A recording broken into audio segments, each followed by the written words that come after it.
Kalau belum subscribe juga segera ya, supaya kita bisa terus mengikuti channel ini dan sehingga channel ini bisa jadi berkat dalam hidupmu. Kembali untuk ikut Yesus dengan sungguh-sungguh hati, dengan segenap jiwa, akal budi dan kekuatan juga.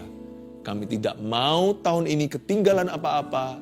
Apa yang Tuhan katakan menjadi milik kami, apa yang Tuhan katakan pasti akan terjadi, kami tidak mau tertinggal dari waktu ilahi. Tuntun kami Tuhan, keluarga Saat Teduh, masuk ke dalam perbuatan-perbuatan-Mu. Terima kasih Tuhan, sembunyikan hamba di balik salib-Mu, sampaikan sabda-Mu sekarang. Dalam Yesus. Haleluya. Amin. Praise the Lord, puji Tuhan. Saya punya sebuah keyakinan dari rema yang Tuhan beri hari ini kepada saya. Bahwa orang yang tekun tahun ini pasti akan berhasil, makanya jaga stamina. Agar supaya urapan Tuhan itu mengalir tiada henti-hentinya. Tuhan itu sungguh ingin memberikan sesuatu kepada kita. Tanpa kita harus meminta-minta, apalagi serakah. Hati Tuhan itu hati yang berkorban. Udahlah, gak usah pikirkan keberhasilan, itu urusan Tuhan. Bagian kita itu hanyalah berjaga-jaga, jaga hati dengan segala waspada. Coba kita lihat, apakah ada murmurnya mulai lepas. 3 hal ini jangan kendor kalau kita mau berhasil di tahun yang barusan saja, belum lama kita jalani. Mari kita baca bersama-sama sekarang di kitab Ibrani pasal 12, judul tadi ya, saya tadi sudah sebutkan. 3 hal ini jangan kendor kalau mau berhasil. Saya baca dulu ayat 12 sampai ayat 17. Sebab itu kuatkanlah tangan yang lemah dan lutut yang goyah. Dan luruskanlah jalan bagi kakimu, sehingga yang pincang jangan terpelecok. Tetapi menjadi sembuh. Berusahalah hidup damai dengan semua orang. Dan kejarlah kekudusan, sebab tanpa kekudusan tidak seorang pun akan melihat Tuhan. Jagalah supaya jangan ada seorang pun menjauhkan diri dari kasih karunia Allah. Agar jangan tumbuh akar yang pahit, yang menimbulkan kerusuhan dan yang mencemarkan banyak orang. Janganlah ada orang yang menjadi cabul atau yang mempunyai nafsu yang rendah seperti Esau yang menjual hak kesulungannya untuk sepiring makanan. Sebab kamu tahu bahwa kemudian ketika ia hendak menerima berkat itu, ia ditolak. Sebab ia tidak beroleh kesempatan untuk memperbaiki kesalahannya, sekalipun ia mencarinya dengan mencucurkan air mata. Jangan lagi lemah. Maksud saya, jangan terus-menerus dalam kelemahan. Jadilah dirimu kuat dalam kasih karunia. Kuatkan dirimu dalam kekuatan Allah. Kenakanlah seluruh perlengkapan senjata Allah. Perlengkapan senjata Tuhan itu tidak kelihatan. Itu dalam bentuk kerohanian yang teguh. Itu dalam wujud hubungan yang tak putus dengan Yesus. Orang tekun akan mendapatkan yang Tuhan janjikan. Meskipun ketika diberikan janji Tuhan digenapi karena kasih karunia, bukan karena kita layak menerimanya atau effort, atau karena hasil usaha kita. Tapi Tuhan itu mengatakan, mengajarkan dalam firman-Nya bahwa orang beriman harus tekun juga. Jangan sampai kita hanya beriman sementara. Tekun itu berjalan terus ke depan. Sampai kita memperoleh yang dijanjikan. Orang yang tekun itu orang yang tetap. Orang yang tekun itu tidak goyah. Nah sekarang kita lihat apa saja dalam hidup kita yang harus dijaga. Kalau itu kendor, nanti kita lengah. Ayat 12 berkata, sebab itu kuatkanlah tangan yang lemah. Nomor 1 itu tadi, tangan yang lemah itu. Lalu lutut yang goyah. Dan luruskanlah jalan bagi kakimu. Sehingga yang pincang jangan terpelecok, tetapi menjadi sembuh. Tangan yang lemah di sini itu bicara tentang kerajinan kita. Ayat firman ini mengajarkan dan mengingatkan kalau kita harus menguatkan tangan kita yang mulai jenuh. Kerajinan kita jangan kendor. Karena firman Tuhan berkata begini, tangan rajin menjadikan kaya. Ini bukan bicara semata-mata kekayaan materi. Ini bicara tentang kehidupan yang dipenuhkan. Aku datang supaya kamu memperoleh hidup, kata Yesus. Yaitu hidup dalam kelimpahannya. Ini bukan bicara tentang sekali lagi harta dunia. Ini bicara tentang hidup itu gemuk dengan rencana Allah, protein semua. Nggak banyak yang terbuang. Hidup kita itu janganlah diisi dengan keisengan. Tapi orang yang hidup dalam rencana Bapa, kebetulan pun adalah kesengajaan yang dirancangkan diam-diam oleh Tuhan. Kuatkan tangan yang lemah. Ayo rajin. Apapun yang tanganmu temukan untuk dikerjakan, apalagi kalau itu sudah menjadi duty atau menjadi tugas dan tanggung jawab. Kalau kita dipanggil di area tertentu atau di bidang tertentu, rajinlah sekalipun belum menuai hasilnya. Misalkan kita mengeluh dalam hati, pohon ara kok tidak berbuah, pohon anggur kok tidak ada, pohon ara kok tidak berbunga, pohon anggur kok tidak ada buahnya. Tetap rajin aja, karena rajin itu yang betul, malas itu yang salah. Jangan jadi orang yang malas dan suka beralasan atau making excuses. Sebab orang yang kayak begini sudah gak jalan sama Tuhan. Kalaupun dia punya sesuatu dalam kelimpahan, cepat lambat akan habis di tangan. Sebab tangan rajinlah yang diberkati Tuhan, bukan tangan yang malas. Kuatkan tangan yang lemah. Ayo giat. Kalau kita memberitakan Injil gak dapat satu jiwa, gak apa-apa. Injil itu kan kekuatan Allah, nanti semua ada waktunya. Kalau kita mengasihi, bertepuk sebelah tangan, kasih aja terus, ampuni 7 kali 70 kali. Karena itu yang betul, itu firman Allah. Jangan izinkan kendor. Jangan result oriented atau terlalu cepat menilai hasil akhirnya. Kalau kita lagi olahraga itu jangan keburu-buru mau lihat papan skor melulu, nanti terus dibalap sama musuh. Ya, put your head in the game. Fokus, saudara-saudaraku, keluarga Saat Teduh. Kuatkan tangan yang lemah.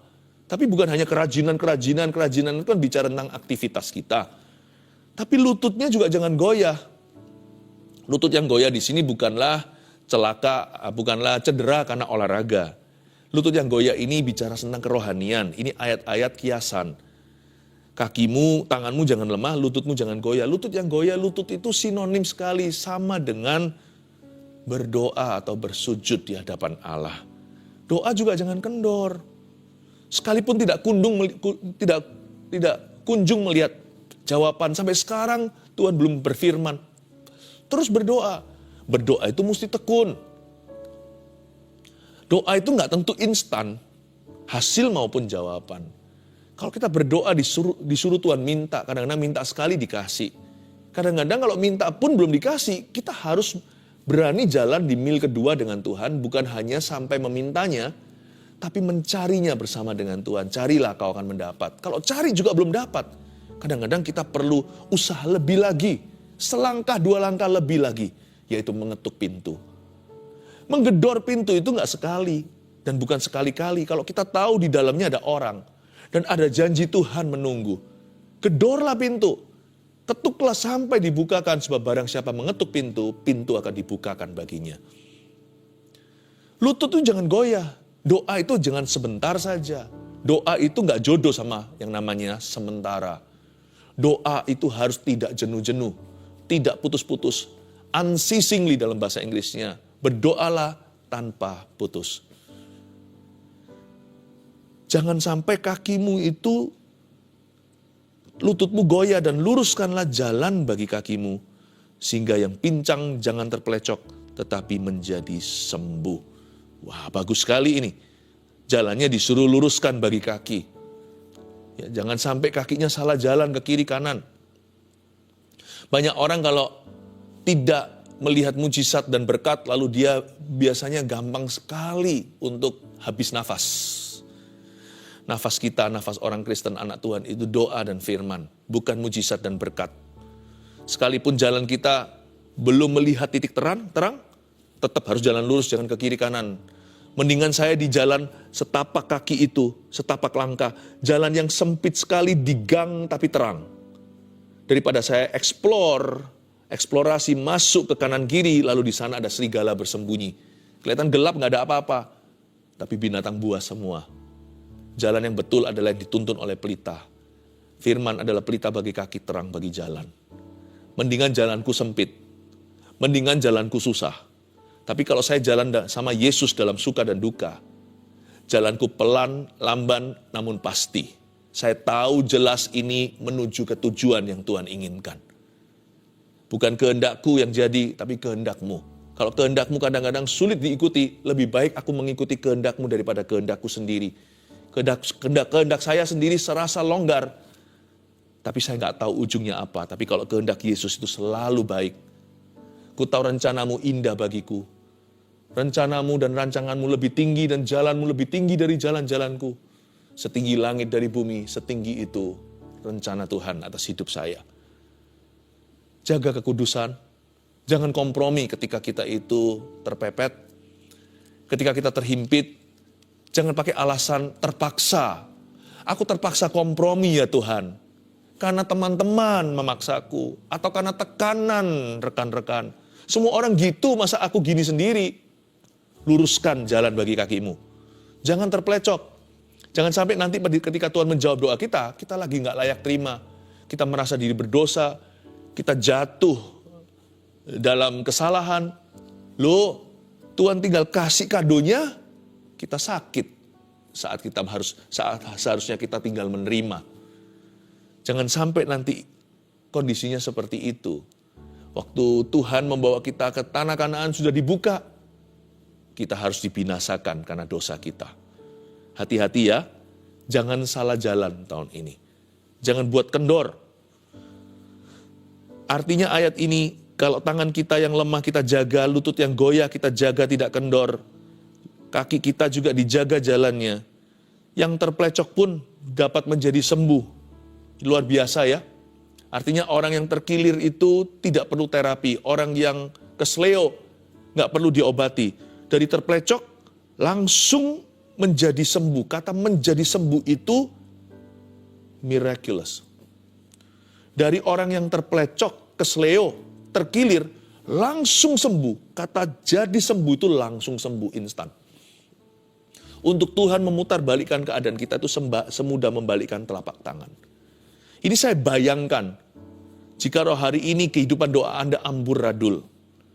Misalnya, kerajinan Anda sudah kendor, sekarang jadi orang yang putus asa, jadi orang yang tidak termotivasi. Sebagai orang yang sudah kecewa. Lalu Anda dengar firman di saat teduh bersama. Dan firman ini mengajarkan Anda, ayo bangun kembali mesbahmu yang runtuh. Belum lagi kakinya salah jalan. Mungkin sudah ada dosa-dosa Anda sudah jatuh. Tapi kalau Anda bertobat hari ini, misalkan sekarang di saat teduh ketika Anda mendengar suara Tuhan, Anda tidak mengeraskan hati dan membuka diri, Tuhan nggak perlu pakai proses. Seketika ini juga, Tuhan bisa memutarbalikkan keadaan Anda. Mungkin situasi belum berubah instan, tapi hatimu berbalik 100%. Tuhan bisa memutarbalikkan 180 derajat. Dari orang yang murtad, tiba-tiba langsung dipakai Tuhan. Detik ini juga. Hidupmu akan langsung jadi kesaksian buat orang lain. Ini yang saya sebut from a backslidden stage to being used by God. Instantly. Dari orang yang salah jalan, orang yang jatuh, mesbah runtuh, kerajinannya kendor, udah give up, tiba-tiba dengar firman Tuhan langsung berkata, aku jawab ya. Tuhan bisa putar balikkan hatinya dari orang yang menjadi korban kehidupan berubah menjadi kesaksian. Lihat ya, Tuhan bisa sekarang melakukan satu mujizat. He will change you from the inside. Dia akan mengubahmu dari dalam dirimu. Ayat yang berikutnya berkata seperti ini. Berusahalah hidup damai dengan semua orang. Bicara tentang hal-hal yang jangan kendor dalam hidup ini, sekarang masuk ke aplikasi-aplikasinya. Orang yang hidup damai dengan semua orang. Orang itu gak akan kendor menjaga hatinya. Jangan izinkan hatimu kesel sama orang atau jangan biarkan hati kita itu kecewa lama-lama atau jangan sampai hati kita itu menyimpan kesalahan sesama. Berusahalah hidup damai dengan semua orang itu gak tergantung reaksi orang lain. Tahukah Anda? Ada kata berusaha di sana itu dari sisi atau pihak kita. Tidak memperdulikan orang lain kelakuannya sama kita berubah atau tidak. Apakah orang itu minta maaf dulu? Tidak ada hubungannya. Berusahalah hidup damai dengan semua orang itu berarti Tuhan berurusan dengan kita secara pribadi. Orang lain bisa benar, orang lain bisa salah. Itu urusan mereka. Urusanmu dan urusanku sama Yesus secara langsung. Jangan sampai kendor hatinya. Jaga kemanisan jiwa, jangan masuk dalam kepahitan. Lalu setelah itu dilanjutkan, berusahalah hidup damai dengan semua orang dan kejarlah kekudusan. Saya sempat bertanya, emangnya kekudusan itu mau kemana ya kok dikejar? Ayat ini bukan disampaikan kepada orang yang sudah jatuh dalam dosa, termasuk orang yang sedang menjaga kekudusan harus terus menjaga kekudusan. Mau tahu kenapa? Karena kita manusia ini tinggal dalam tubuh Adam dan Hawa. Kecenderungan kita itu adalah untuk jatuh. Sangat gampang kita ini jatuh dalam dosa. Ayo coba, mana lebih mudah? Ikut arus atau lawan arus? Menentang dosa, berkata tidak kepada dunia dan godaan setan, atau kompromi dan ikut kemauan kita? Mana lebih mudah berkata, Tuhan biarkan kehendakku jadi?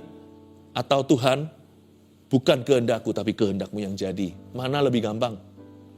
Kejarlah kekudusan itu, jangan pernah lengah. Jangan mentang-mentang sekarang kita sedang tidak salah, lalu kita mulai malas berdoa.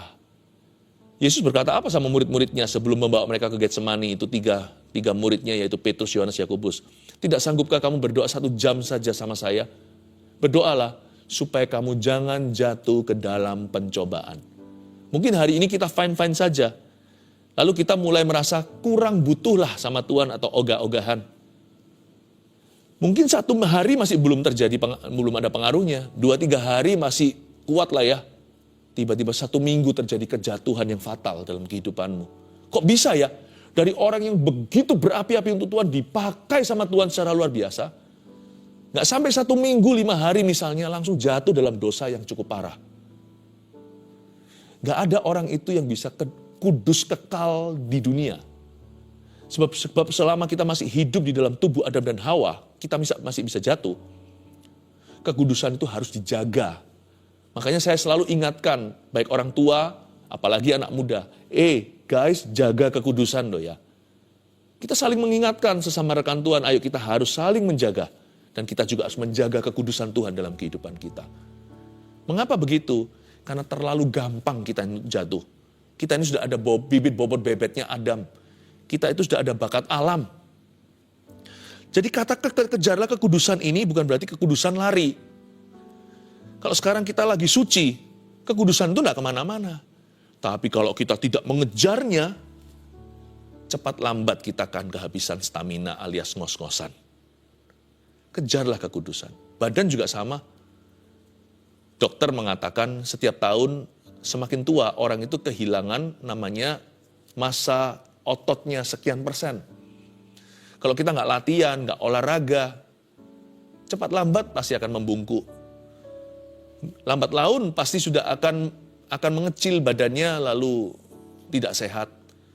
Atau kalau jantung kita nggak dilatih, meskipun sekarang atlet, tapi kalau kita nggak latihan sebulan, nanti disuruh lagi lari sekian kilo, udah nggak mampu.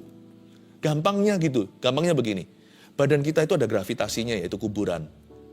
Hidup ini ada gravitasinya yaitu kematian.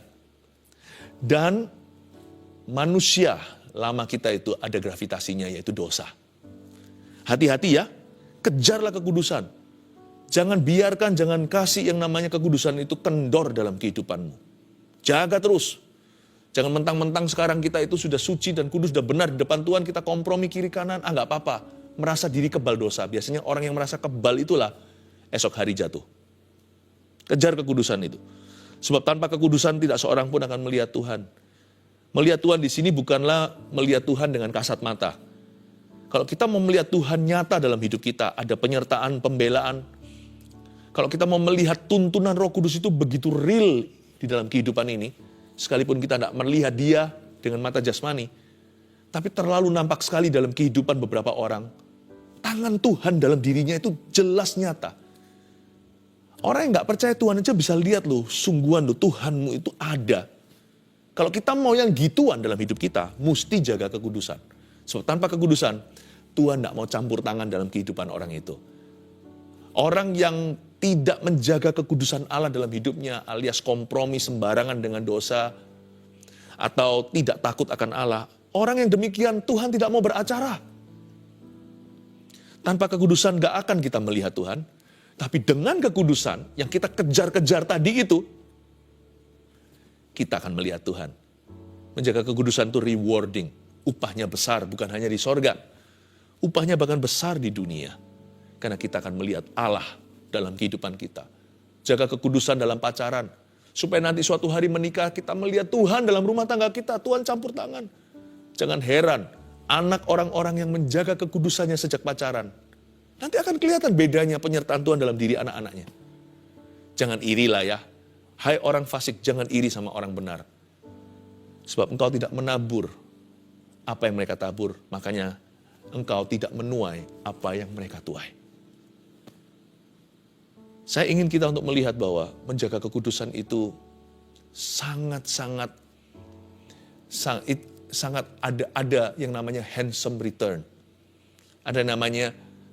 Ada sesuatu yang dikembalikan dari Tuhan dalam kehidupan kita. Sekalipun menjaga kekudusan sudah menjadi kewajiban kita, nggak usah minta upah. Tapi Allah kita itu nggak pernah lupa memberi tips. Tuhan itu murah hati. Tipsnya Tuhan itu lebih besar dari salary kita, lebih besar dari gaji kita. Ini bukan bicara tentang materi atau berkat dunia, ini bicara tentang perhatian Tuhan dalam kehidupan anak-anaknya. Wow, Jesus is wonderful, Tuhan itu luar biasa. Jagalah ya, supaya jangan ada seorang pun menjauhkan diri dari kasih karunia Allah. Agar jangan tumbuh akar pahit yang menimbulkan kerusuhan dan yang mencemarkan banyak orang. Ayat 15 juga bagus. Sebelum nanti saya rangkumkan ya apa aja yang gak boleh kendor dalam kehidupanmu dan kehidupanku. Kita disiram terus dengan pewahyuan setiap ayat firman ini. Jagalah supaya jangan ada orang yang menjauhkan diri dari kasih karunia Allah. Dalam hidup ini ada aktivitas-aktivitas dan perkara-perkara yang sangat syarat sekali dengan kasih karunia Allah. Misalnya worship, menyembah. Misalnya berdoa. Ada sebuah pepatah yang sekarang lagi betul-betul meremah di hati jemaat gereja Mawar Sharon adalah banyak doa, banyak kuasa. Sedikit doa, sedikit kuasa, tidak berdoa, tidak ada kuasa. Orang yang berdoa tidak menjauhkan diri dari kasih karunia, malah mandi dalam kasih karunia itu. Orang yang memuji, menyembah Tuhan, bertata di atas pujian umatnya, menjadi dekat sama Tuhan, bukan menjadi jauh. Baca Alkitab. Orang yang merenungkan firman siang dan malam, apapun yang diperbuatnya berhasil. Beruntunglah perjalanannya, Yosua 1 dan Mazmur pasal 1 pula. Ada hal-hal tertentu, aktivitas-aktivitas, perkara-perkara yang merupakan wujud kasih karunia Allah. Termasuk pelayanan atau ministry. Jangan jauhkan dirimu dari hal-hal ini. Jangan biasakan dirimu menjauhi pertemuan-pertemuan seperti yang tertera dalam surat Paulus. Tapi pakai pertemuan-pertemuan orang-orang benar, pertemuan saudara seiman. Pakai itu untuk saling mendorong, saling mengingatkan. Menjelang kedatangan Tuhan. Kenapa kita jangan menjauhkan diri dari semua wujud kasih karunia ini, agar jangan tumbuh akar yang pahit. Coba Anda lihat ya, daging kita itu ada kumatnya. Jadi kalau kita mulai jauh dari aktivitas-aktivitas tertentu, kita mulai jarang memuji, jarang ke gereja, kita mulai nggak pernah buka Alkitab, apalagi nggak pernah membacanya sama sekali, kita sudah jarang dengar lagu-lagu pujian, yang didengar hanyalah lagu-lagu populer, kita sudah tidak lagi mendengarkan khotbah. Lebih banyak sekarang itu nonton-nonton misalkan di sosial media yang fun-fun, apalagi yang lucu-lucu, jangan-jangan yang rusak-rusak. Nanti lihat ya, ketika kita mulai masukkan semuanya ini, bukan lagi kasih karunia, tapi keduniawian, orangnya pun mulai berubah, tumbuh akar pahit. Bukan karena siapa cari gara-gara, sensitifan jadi orang. Ada orang ngomong apa nggak terima, mulai bermusuhan, dulu jadi berkat, jadi terang, jadi garam, sekarang kemana-mana keruh hubungan. Bukan hanya itu, kita harus mengerti bahwa daging kita mulai bangkit ketika kita mulai jadi orang yang pesimis dan negatif. Tumbuh akar pahit itu muncul dalam nafasnya. Ketika kita makan sesuatu, misalkan makanan itu pun kadang-kadang tercium ya dari bau badannya. Demikian pula ketika kita mulai jauh dari kasih karunia, mulailah tercium bau akar kepahitan di dalam diri kita. Orangnya mulai negatif. Orangnya mulai pesimisan. Mulai gak kenaan. Tidak terimaan. Orangnya mulai sensitif. Bukan peka sama Tuhan, tapi mulai peka hanya perasaannya saja, bukan perasaan orang lain. Kalau Anda melihat tanda-tanda yang saya sebutkan barusan, ketahuilah bahwa mulai ada asam urat rohaninya. Ketika mulai misalkan kakinya bengkak, kolesterol dan sebagainya juga ada tanda-tanda mulai pusing-pusing dan sebagainya. Kalau Anda mulai merasakan gejala-gejala yang saya sebutkan tadi, mungkin ya, tolong diuji lagi, mungkin akar pahit mulai tumbuh di dalam hatimu. Tapi kenapa akar pahit itu bisa tumbuh dengan mudah di dalam hatimu? Karena jauh dari kasih karunia.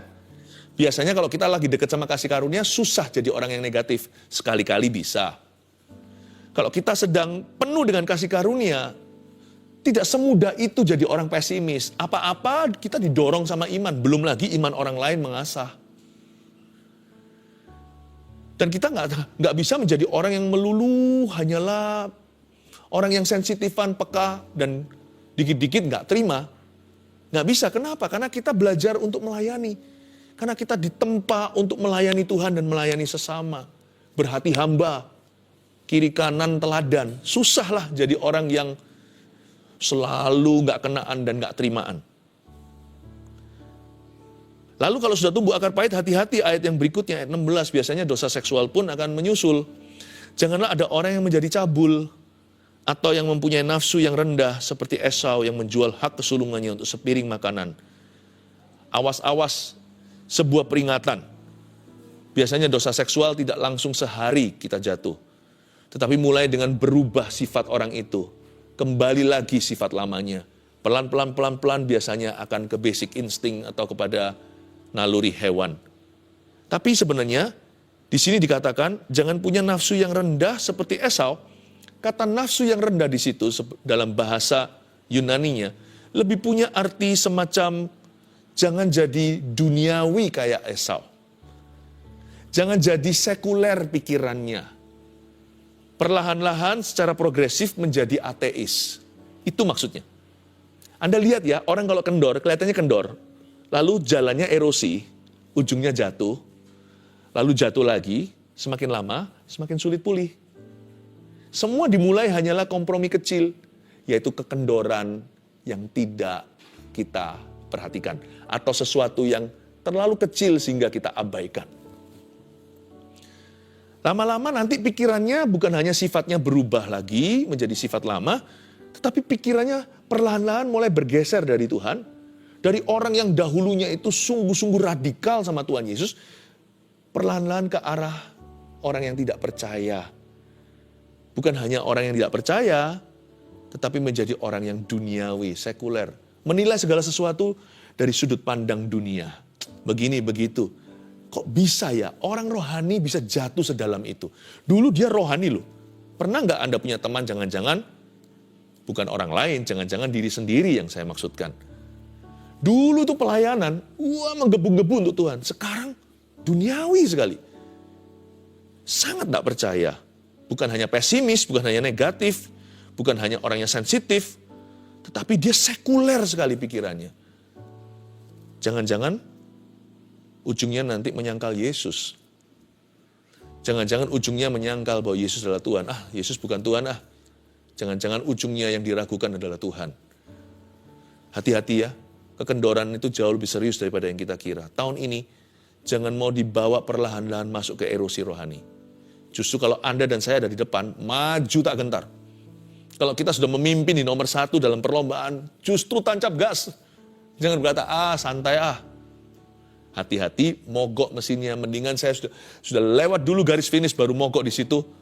Daripada saya meremehkan musuh, lalu tiba-tiba ada sesuatu, saya dibalap mereka, yang terdahulu menjadi terkemudian.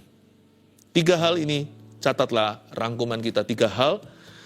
Jangan kendor kalau mau berhasil. 1, kerajinan kita jangan kendor sebab Tuhan akan memberkatinya.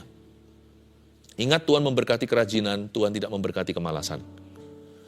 2, yang jangan kendor apa? Doa kita jangan kendor. Atau kehidupan doa kita ya jangan kendor. Sebab Tuhan akan menjawabnya. Kalau belum ada jawaban, doa terus. Kalau juga belum ada kejawaban, perlu introspeksi juga. Mungkin kita salah berdoa. Mungkin yang kita doakan itu menentang firman Allah. Tapi kalau enggak, semua fine-fine saja, semua dalam perikopnya, semua sudah berada dalam konteks yang tepat. Ya udah tinggal tunggu waktu aja, semua indah pada waktunya. Tetaplah tekun dalam doa. Amin. 3. Kekudusan kita jangan kendor, karena Tuhan akan mengurapinya. Katakan pada dirimu sendiri, aku akan melihat Tuhan dalam pernikahan. Jikalau yang kau taburkan, jikalau benih kekudusan yang kau taburkan adalah dalam hubungan, percayalah nanti dalam hubunganlah Tuhan akan mengurapimu. Dalam pernikahanlah Tuhan mengurapi anak-anakmu. Kalau kita jaga kekudusan dalam pekerjaan, percayalah akan ada pembelaan Tuhan. Ujung daripada menjaga kekudusan itu apa? Tuhan mau memakai hidupku. Tuhan akan memakai saya. Ayo kita GR dulu. Ayo kita percaya pada perkataan ini. Tuhan mau memakai kami. Ayo Tuhan mau memakai kita. Jaga kekudusan ya. 3 hal ini pegang erat teguh. Jadikan checklistmu di tahun yang baru ini. Mumpung kita jalannya belum lama, jangan sampai izinkan erosi. Wis, pokoknya yang namanya 3 hal ini jangan kasih kendor gitu aja. 1, kerajinan kita jangan kendor sebab Tuhan akan memberkatinya. 2, doa kita jangan kendor sebab Tuhan akan menjawabnya. 3, kekudusan kita jangan kendor sebab Tuhan akan mengurapinya. God bless you, terus maju dalam Kristus. Mari kita bawa hidup kita ke tahtanya sekali lagi. Mari kita mengangkat tangan kita untuk menerima berkat dari Tuhan. Terimalah berkat dari Allah Bapa, Allah Putra, Allah Roh Kudus menyertai keluarga saat teduh bersama. Berkat orang tekun tak akan mengecewakanmu dari Tuhan. Dalam nama Yesus, haleluya. Amin. Praise the Lord.